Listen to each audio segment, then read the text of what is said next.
இந்த சிவனடியார் ஆகிறது சாதாரண விஷயம் இல்ல.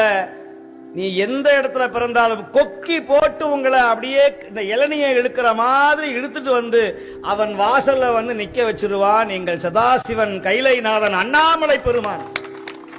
ஆமா, சிவனை நம்புங்க, சிவனை வழிபடுங்க. ருத்ராட்சம் போட்டா குடும்பம்லாம் ஆடாது.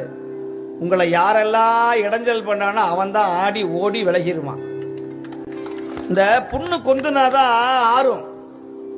நீங்க சொல்லுவீங்க, நான் ருத்ராட்சம் போட்டதுல இருந்து ஒரே சோதனையா இருக்கு. சோதனை இல்லடா, அப்பதான் உன்னை காட்டுறான் யாரெல்லாம் உனக்கு வேட்டு வைக்கிறவன், உனக்கு குடி பறிக்கிறவன் யாரு, உனக்கு யாரு நண்பன், உனக்கு யாரு துரோகிங்கிறத அப்படியே உள்ள இருந்து எல்லா சீலும் எல்லா உள்ள இருக்கிற ஆணியும் வெளியே வருது. அதை நீ சோதனைன்னு சொல்ற. இல்ல இல்ல, உன் புண்ணை ஆற்றுவதற்கான அந்த சாதனையை செய்வதற்காக தான் சுவாமி செய்யற அந்த திருவிளையாடல்னு யாருக்கு புரியுது?